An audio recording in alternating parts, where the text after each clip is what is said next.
Darren, you ready? You ready? Yeah, wait for the cameras. You gotta get thumbs up from the cameras. For the cameras, thumbs up. Hey, I'm glad this is earlier. You and me both. Past my bedtime. I'm with you. So very excited to get Xavier Watts. We had to be very patient today. It was a long wait, and what we always try to do, I would say what our pro department does a really good job of, is anticipating where these runs are going to go, and it happens. I mean, you got guys in your stack, and all of a sudden one guy goes and they can just get wiped out. And so we had Xavier Watts up there pretty high. We all like him. He's a start with the makeup. I mean, outstanding character, serious worker, competitor, high-end instincts, former receiver, ball hawk, more picks than anybody in college ball last 2 years. So this guy's a stud, versatile, all those things. So we're very excited, and we knew he could go before us, and so we were aggressive and we went up and got him, and very excited about that. Yeah, could you discuss his reputation as a big hitter and with good football IQ? Yeah. I would say that's the cool thing about him is he's versatile. He can tackle. He can come up and play the run. Again, highly instinctive. He takes the ball away. He can cover. He's a versatile player. So sometimes you label guys as a box safety or a back end guy. He's a versatile guy that can do it all. Like a combo that y'all look for now as opposed to traditional stronger three. Yes, sir. And I feel like, and I'm not going to get too much into the football stuff, but nowadays you look for players that are versatile because if you don't have that versatility led, you can get exposed as a player. So we work hard to find the guys that can do the different things because it helps your defense to be more versatile. What did your good pal James Franklin tell you about Xavier Watts? I didn't really talk to him much about Xavier Watts. No, not much about Xavier. Obviously, Notre Dame got a chance to go out there and watch that game live. So I got a chance to see those guys play against each other. So I thought it was very interesting just to see him play, the ball skills, the magnet, very versatile player like we've been talking about. But I didn't talk to him. I talked to him more about his guys, all the guys that he has on his roster as opposed to the other teams. Fair enough. How do you see Xavier fitting into the safety room that has Jordan and Jesse? Yeah, it's going to be a very competitive safety room. You can't forget about DeMarco. You can't forget about all those guys that are coming back to be competitive, to play opposite of Jesse. And then obviously, as you know, in this league, people get banged up all the time. You got to be ready to go. So those safety position is very critical for us. And having the ability to have multiple guys that can go back there and get the ball back, multiple guys with that type of experience. When you're talking about Jordan Fuller, and you're talking about DeMarco coming back off injury, and even some of our other guys like moving Kevin King back to do some of the safety things for us and all those things, and having Watts come in here and compete with those guys, get a chance to get on the field and really be productive for us is something that we look forward to doing in the spring. Terry, you were saying, I think on Wednesday, that you're a 75% trade-up guy.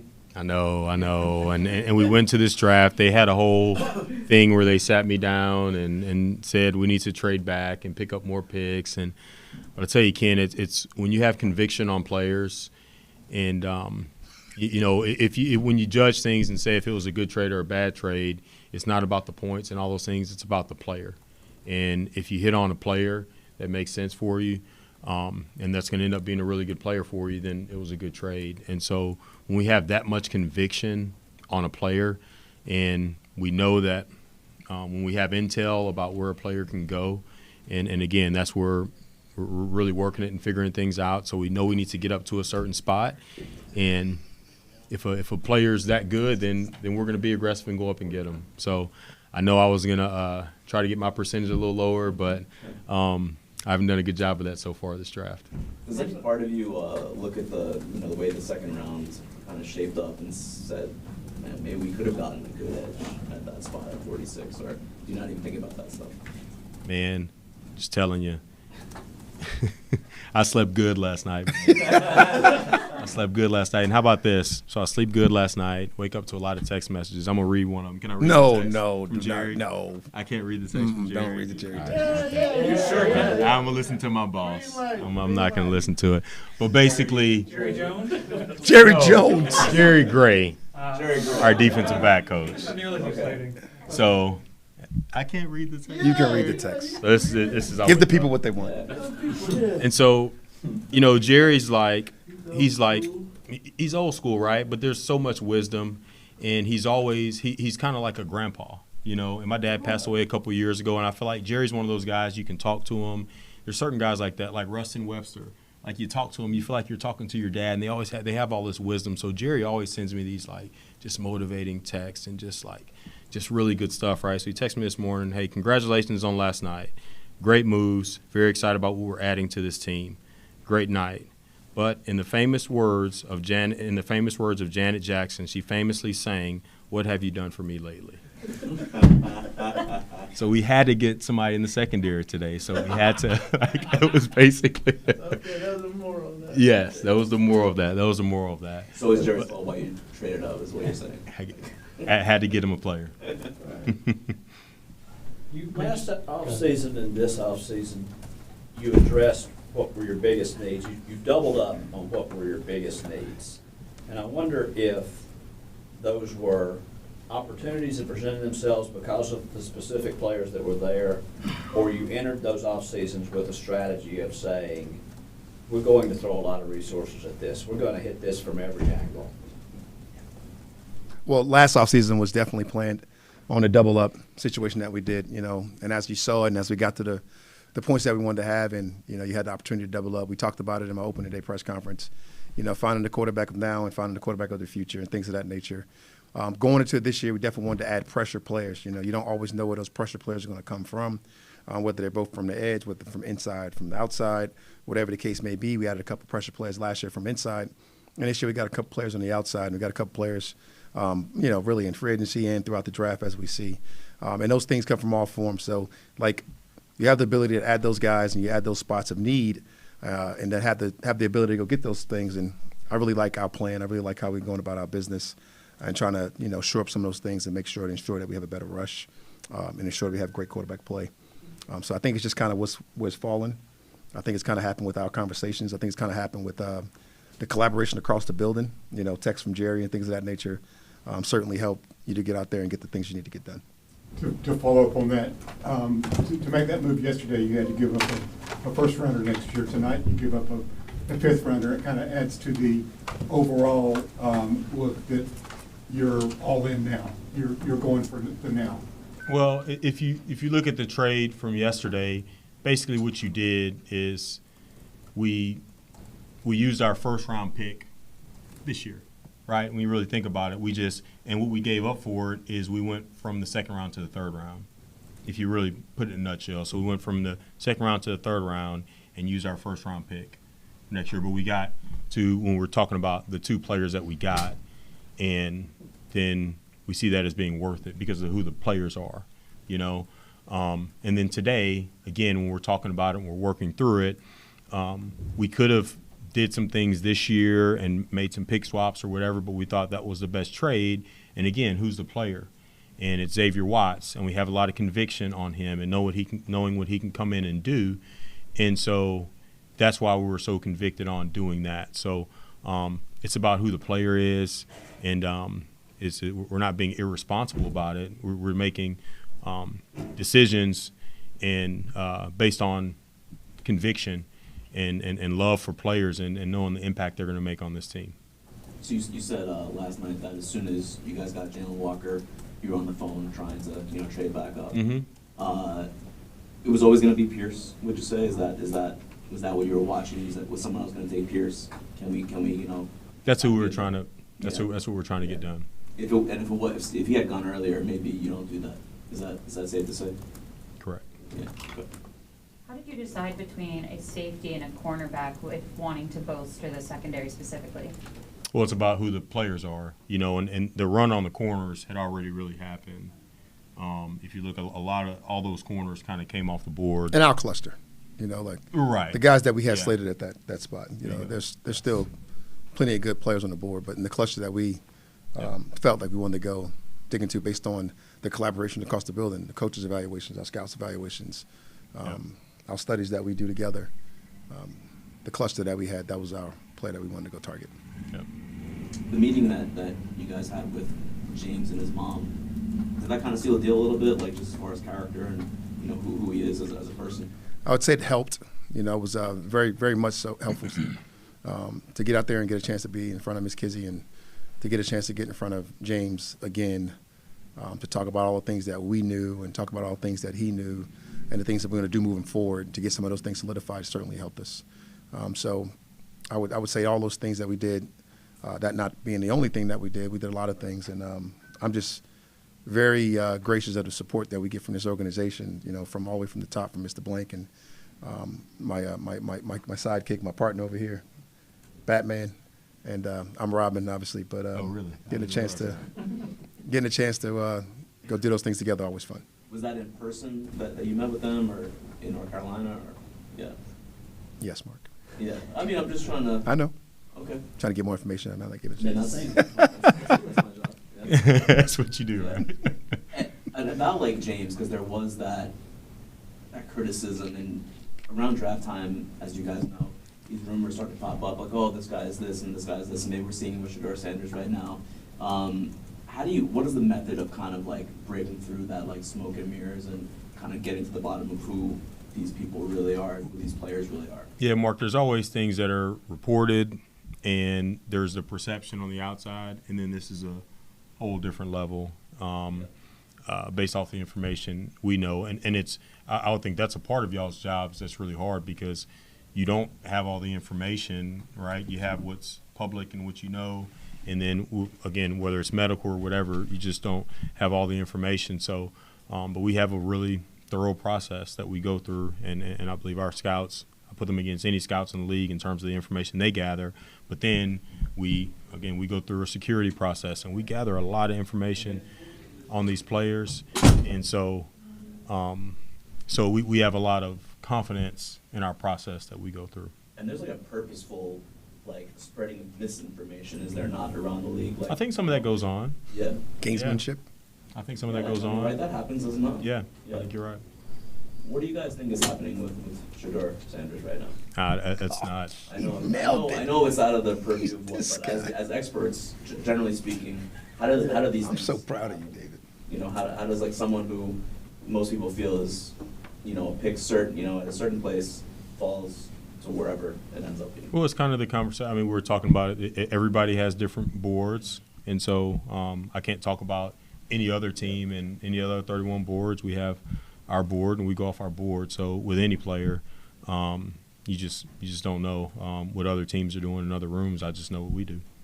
Lots of receptions. I want to say it was like 12 the last few years. What are the 13 traits that he has that kind of enables that? Get him right, lad. Instincts, ball skills, anticipation. Former receiver.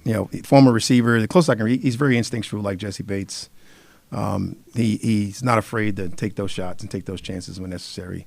Definitely can see the ball flight and come out the quarterback's hands, do some of those things really well. So, we have all those things. That's really about it. Really ball skills and ball awareness, which you kind of talk about. And this guy has both ball skills and ball awareness, and I think they're at a really high level. Meetings-wise, how much had y'all kind of spent with him this process?